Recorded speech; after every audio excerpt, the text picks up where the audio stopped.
3, 2, 1.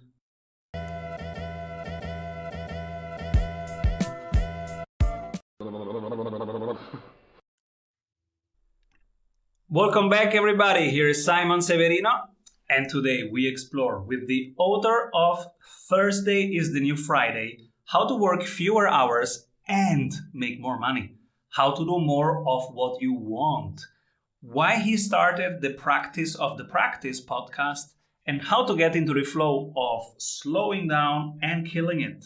Welcome, everybody, Joe Sanok. Simon, thank you so much for having me. I'm so excited about this.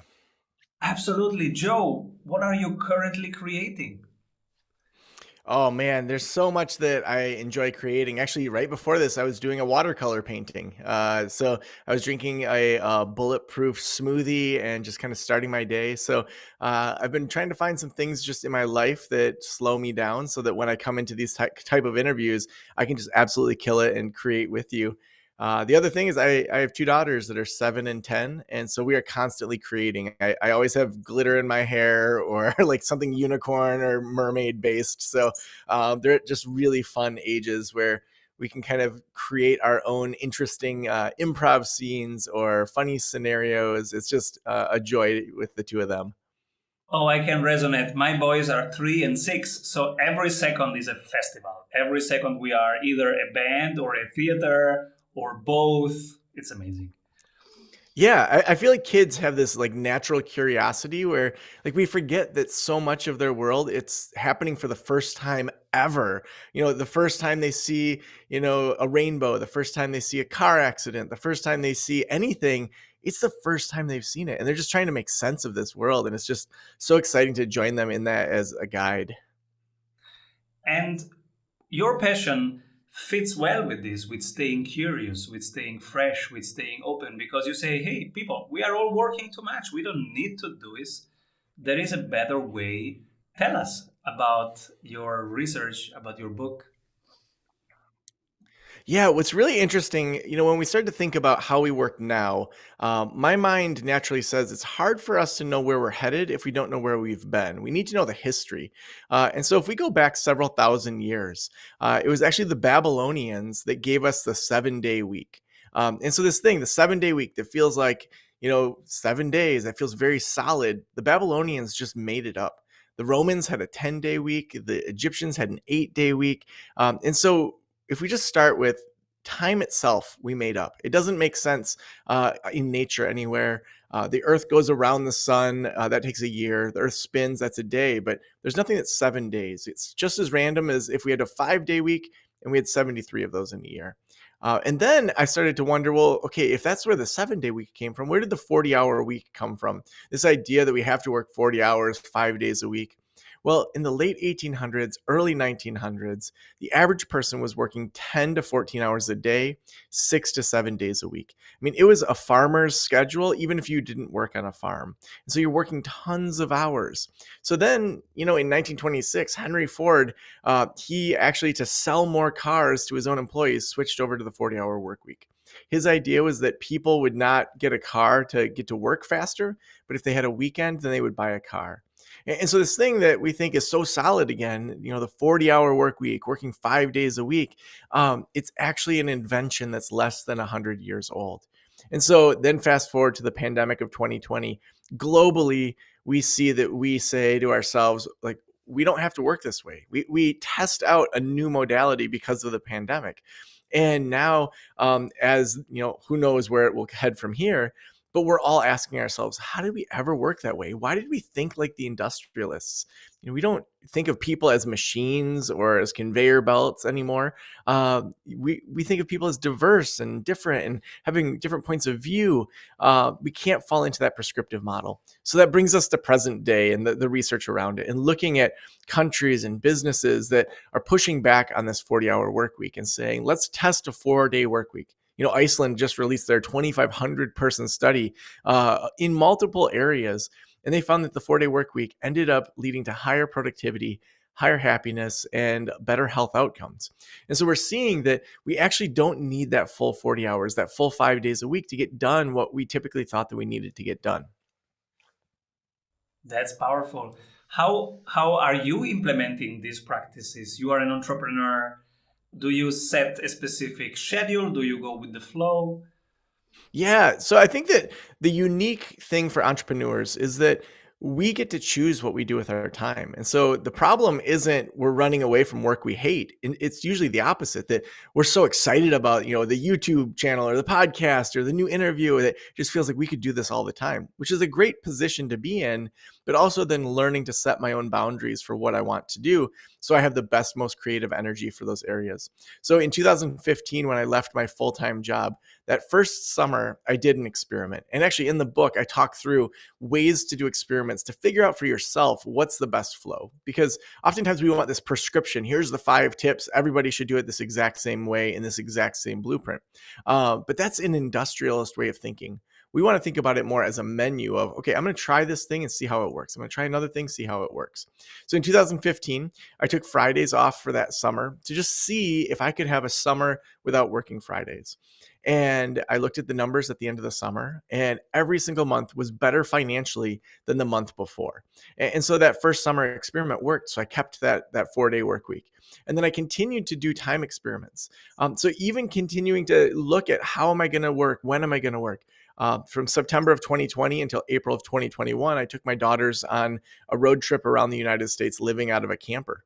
And so instead of locking down and doing Zoom school, I thought if they're out in nature, they're going to learn way more than if they just sit and look at a screen.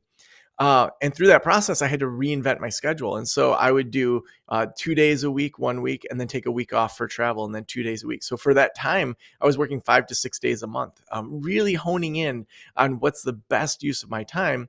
But then I was slowing down enough that when I did show up to work, I just ran full tilt.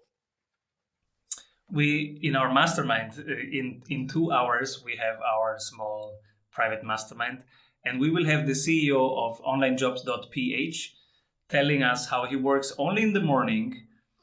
He makes 1 million in turnover, and he has 5 kids, and every day when they come back from school, they do just fun stuff. And they do so much fun stuff that they're going like, no, Dad, we don't want a wakeboard. We're having fun so much. Can we stop having fun? Can we do something else?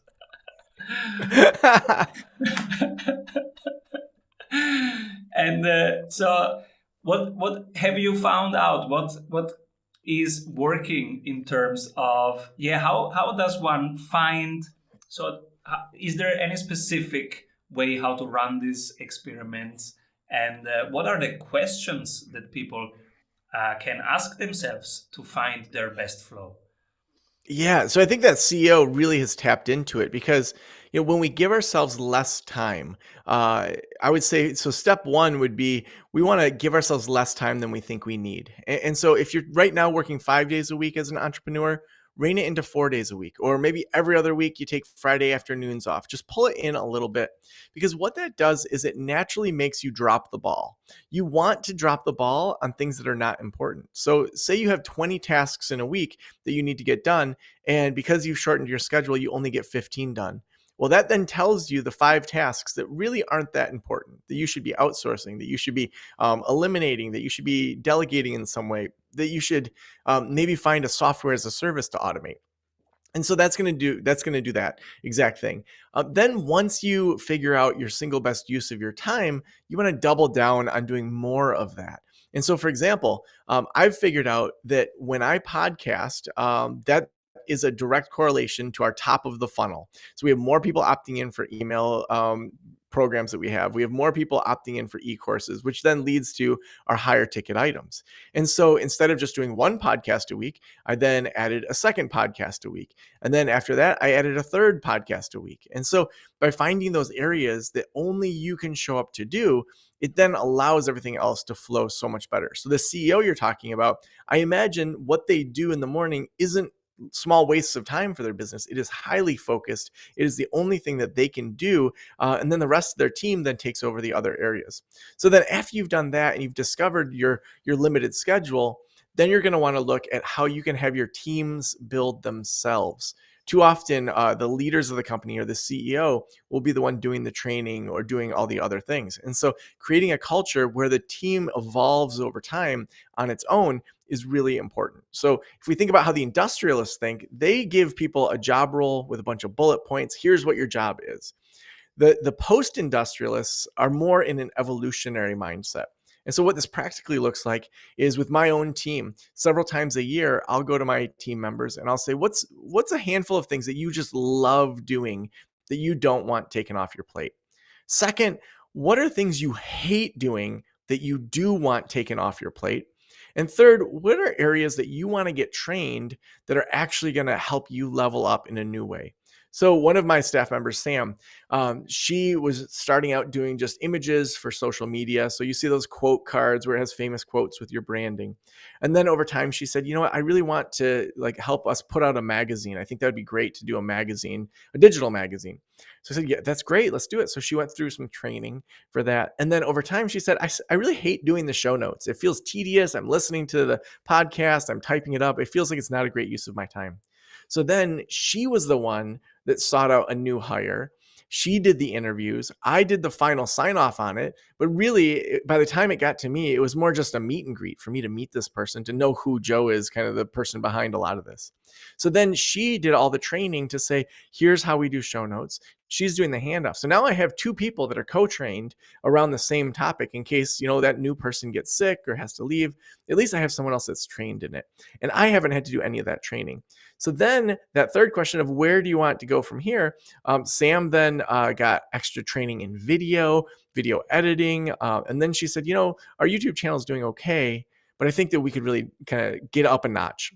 And so she went then through some training on how do you really amplify a YouTube channel. So she was in this YouTube for Bosses group. And so the idea is that you are taking your staff members and helping them continue to evolve and to grow so your business grows and evolves while you're not doing all of that extra work.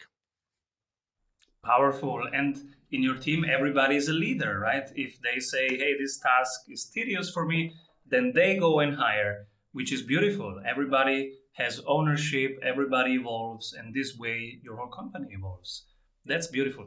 Tell us about your podcast, because many people would cut exactly the marketing things. The first thing to cut would be a podcast. But you say, hey, no, this is integral, vital part of my funnel. So tell us about your podcast and how you use it to create value for people. Yeah, so I started the podcast in 2012. It's called Practice of the Practice. And so its main focus is helping counselors, psychologists, and life coaches to start, grow, and scale their private practices. So really a very traditional type of private practice. So mental health, helping people with anxiety, depression, frustrating situations. To really go from the very first moment that they think, I want to start a private practice, all the way until they're ready to sell or exit that private practice. We have products all the way through.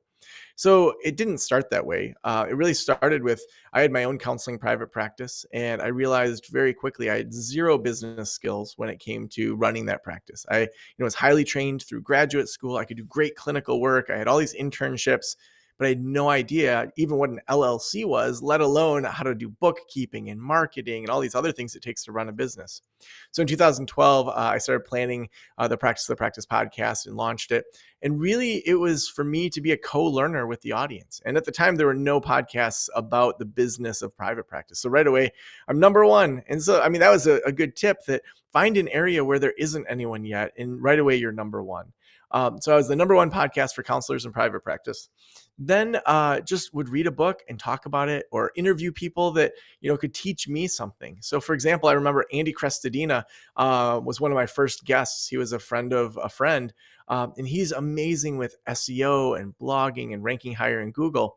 And the things I learned from that podcast early on and started to implement personally for both Practice of the Practice and for my mental wellness counseling website just were game changers for me. And so just really co-learning over time. And then, there's a certain point where it topples over where you don't realize just how much you know. So I started to do more consulting one-on-one with people that wanted to learn all that I had learned. They wanted the help to actually implement what I was talking about, because we have moved outside of the information age. There's plenty of information out there. Really, what we're in now is the implementation age. People hire coaches, consultants to implement quicker. They want to speed up their progress. They don't want to just know what you know. They want you to help them do it quicker. And that's what they're really paying for. So then over time, grew mastermind groups and membership communities and a number of done for you services, to the point that now we have things from the very first moment that someone starts a practice to when they're ready to exit it. Oh, that's beautiful. You have niched down completely, and then you have shared your learning journey with them. So, hey, we don't know this. Let's bring an expert in. I will bring the right people in, and you were learning, and they were learning, and you were together in this journey. That's beautiful, and that's why it works so well. How often do you post? Do you have a specific content editorial, specific calendar?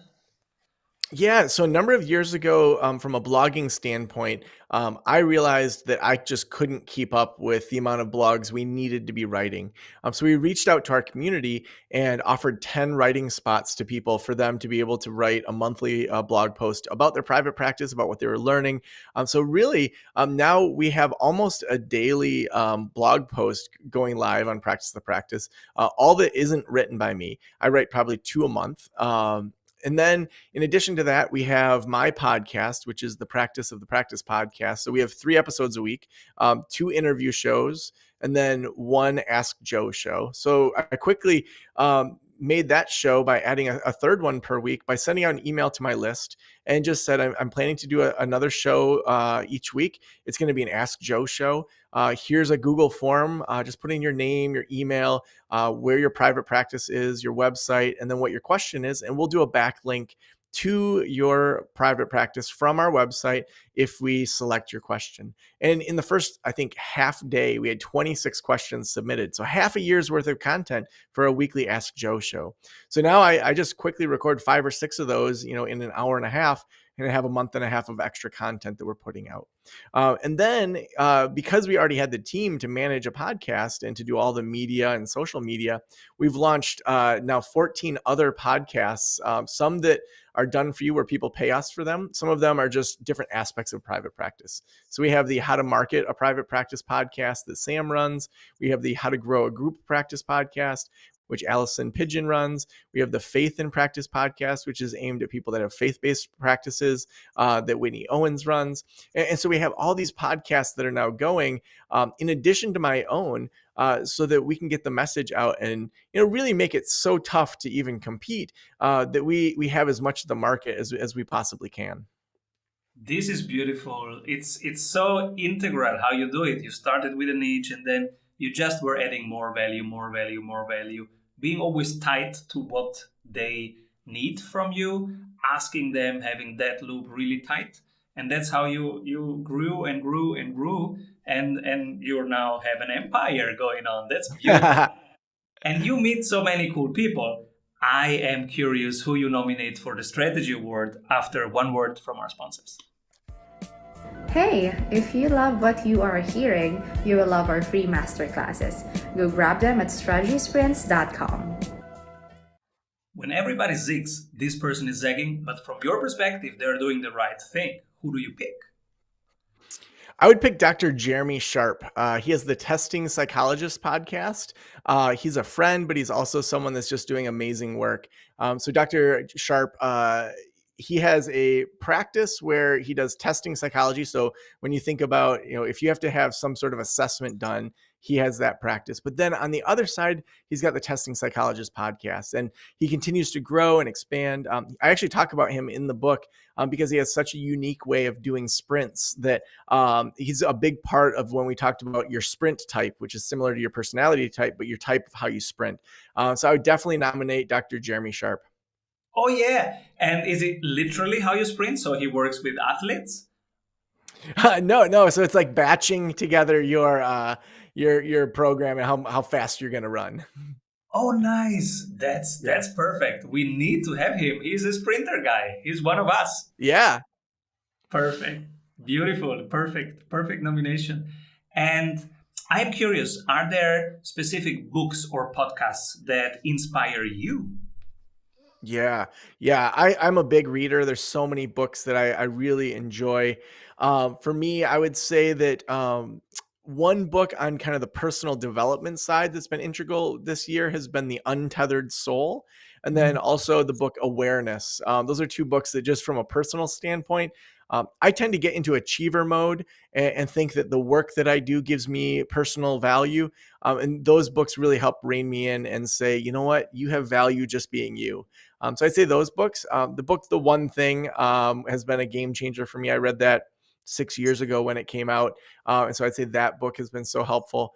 And then I would say that, just there's so many other podcasts that I just love listening to. So like Smart Passive Income is one that I enjoy. The Bigger Pockets podcast to learn about real estate and kind of adding multiple streams of income through real estate.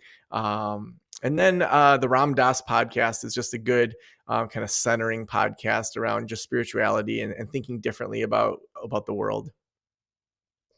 Beautiful.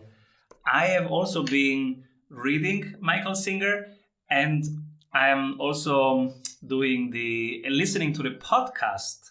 He has, I have to check the name of the podcast because Is that Living from a Place of Surrender? Is that the course? I will check in parallel while Yeah. the Michael Because I don't know if that's Michael Michael Singer's Singer Living from podcast. Oh, sweet. I didn't even realize he had a podcast out now. Me neither. I am with a bunch of guys, and we are discussing Michael Singer, and they told me, "Hey, episode number 2 of this is amazing because it's exactly what you say." So we are all overachievers in that group, and we think, always stronger, faster, and higher, and this is the perfect counterbalance to which says, hey, everything is perfect. And when we create, we don't create because there is something missing. We create from bliss. Bliss is creating bliss for the sake of bliss. And he is the one, really, Michael Singer is the one who can tell it like it's so easy to understand that even me gets it. So it's a beautiful podcast, really. And also his online course is amazing. Yeah. I can't wait to listen to the podcast because I feel like he's been so helpful in just that idea that awareness is our deepest part of who we are, and that our emotions, our memories, they can either get stuck or they can just flow through us. And I mean, even his concept of unconditional happiness is just, okay, so I'm not going to have conditions around my happiness. For me, it's been amazing in regards to just feeling more free and more light, even in really challenging, difficult situations. And this is where I want to go deeper with you, because everybody listening right now goes, what? I can be happy no matter what? What? This entrepreneur, super high achiever, he built this empire year after year, and he can be happy and calm and peaceful. So how do you do it? Do you stop and are happy, or can you be happy in action? Tell us. Yeah, I would say that I'm still a work in progress for sure. I mean, I'm learning, along with you, with people like Michael Singer, and reading. But what I've learned is that things unfold outside of our control all the time, and the idea that the world needs to adjust itself in the way that we think it should adjust itself is just silly. I mean, like today's trash day where the garbage cans are coming out. So imagine that I thought the recycling should go on the left and the trash should go on the right. And what if my neighbor thought the opposite? And then I get mad about that when there's no right or wrong. The trash company hasn't said that you need to put it on either side. And I'm just annoyed that they don't do it like me. We'd be like, Joe, chill out. Like, why are you freaking out about which side the trash is on? Like, it doesn't matter.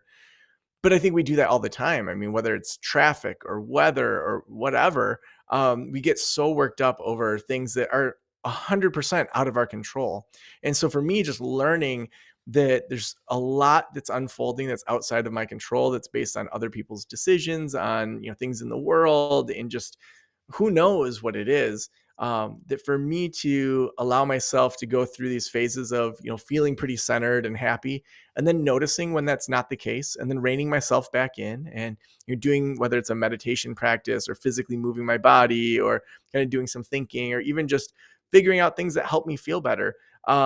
It's a process of kind of undoing these really bad habits of feeling like the world has to adapt and adjust for me to be happy, versus I'm going to show up, I'm going to see what unfolds, and I'm going to allow it to happen. I mean, for me, one helpful mindset, I don't know if you've seen the movie The Truman Show, but in that show, Jim Carrey's character, and I'm not spoiling it. If you haven't seen it by now, then it's like 20 years old. So, but Jim Carrey's character is like in this bubble, and there's video cameras on him and he doesn't know it. And there's like these producers that are making things happen. And I've just kind of had this funny way of thinking about things for myself, where when something bad happens or disappointing or just kind of shocking, which has been a lot for me in 2021, there's been a lot of really kind of things that have hit the fan in my life, to just kind of shake my fist at the producers and be like, you producers, you want to get me all upset, but I'm going to be calm and meditative. And you think that this is going to throw me off, but it's not. And so it's just a kind of funny way of thinking about, well, the universe is trying to make me get all kind of knocked down, but I'm not going to let it happen. For me, it's been very freeing to have that mindset. Oh, I love this when entrepreneurs are so self-aware and on this journey of how can I operate from fullness, from abundance, instead of from there is something missing. I have found two things helpful for me. One is Wim Hof Breathing, which just takes 17 minutes and it changes the day. I do it in the middle of the day. It changes my day completely in terms of state of being and of happiness. And the other thing is something similar to Michael Singer. It's Rupert Spira, who is in the UK, and he teaches the direct path, which is basically what you have just said. You are awareness and you are happiness, and everything else is changing. The only eternal thing is this one, and you can go directly there right now. That's it. You don't need any practices or colors or paraphernalia, or you don't need to close your eyes or sit in a specific position. You can go directly there. These are the things that I think are really helpful to share with everybody listening right now who is also on this path. Oh, that's beautiful. And if you look forward, what are you excited about with your endeavors looking forward? Yeah, I mean, there's lots of different things that I'm excited about. Even just thinking about my daughters and kind of where they're headed. They're in a new school and they're with new friends. And so there's new opportunities just for other parents to meet them. I'm excited about that. With this book launch, it's so exciting to just see the kind of media we're getting. CNBC is picking it up. Bloomberg News is doing some things on it. Harvard Business Review just released an article about it. And so just from we're the post-pandemic generation. We get to reinvent what work looks like. And when we see this great resignation, it's because people that are in leadership right now are not recognizing that we are past what the industrialists taught us. And so I'm really excited about, in our generation, seeing this 4-day work week become a reality. And because I think when people have that extra time, they can do the self-development work we're talking about. They can do the parenting work or the friendship work or all these things that we've undervalued. We've overvalued work so much, and we've undervalued fun so much that, even you and I know we both make space for deeper thinking beyond just the business world. And I mean, even just knowing the podcast and the people that you're hanging out with that are recommending that podcast, we get to do that work because we've created schedules that allow for that work. We're not stressed out and maxed out. We're not just burning the candle at both ends. And so I'm so excited to see people start to live these new concepts of time, because I think it's going to be better for humanity. It's going to be better for creativity. It's going to be better for our own productivity. And to me, that's just exciting to be part of this global conversation that a lot of people are having right now. This is powerful. You have one new subscriber of whatever you do. Where can we get more? Where should we go and what should we click? Yeah, so I think the biggest thing is to order the book. Thursday is the new Friday. We're actually having a 6-week mastermind group that's going to be live that I'm teaching. I'm not outsourcing it. And so if you get 10 of those books, all you do is submit your receipt over at thursdayisthenewfriday.com. And it's amazing. We have some really high achieving podcasters that are going to be in there, high achieving leaders. These are people that really want to reinvent their schedule and be leaders in the field. And so there's going to be opportunities to learn, but also time to network and get to know other people. I've always hated being in mastermind groups where I don't get to know anyone in the group. I'm like, there's all these amazing people here that are doing really cool work that I want to collaborate with, but I don't have any space to meet them or get to know them. So we're going to make sure that the people that are in that mastermind group really get to know each other because they're aligning themselves in a way that's so strong. So you can purchase Thursday is the New Friday wherever you get your books. It's available on Amazon. It's available worldwide. And then over at joesanok.com, that's SANOK, you can submit your experiments. So as you do things around the 4-day work week, we want to learn from each other. We want it to be a hub where people can say, hey, this is what I tried and it didn't work. This is what I tried and it did work.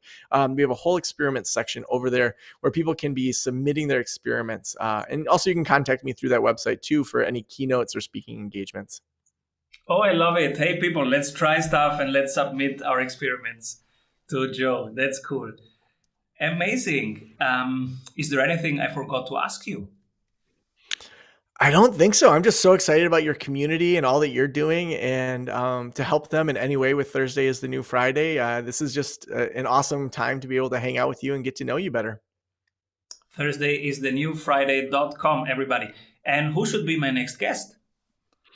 Oh, I would say, I nominated Dr. Jeremy Sharp earlier, and I would say that he's someone that would be amazing on this show to just talk through his workflow. There's also another therapist with a podcast. His name's Gordon Brewer, who is just such a nice, down-to-earth guy who has done some really big things to level up. So I would say those two guys. Wow. Thank you so much for sharing your journey with our community, your wisdom, and your book. And thank you so much. We will post our experiments. And please come back soon, Joe. Thank you so much. Avoid trying to do thousands of things that doesn't work. We have 274 templates for your business success. Reach your ambitious goals with one-on-one sprint coach. We double your revenue in 90 days.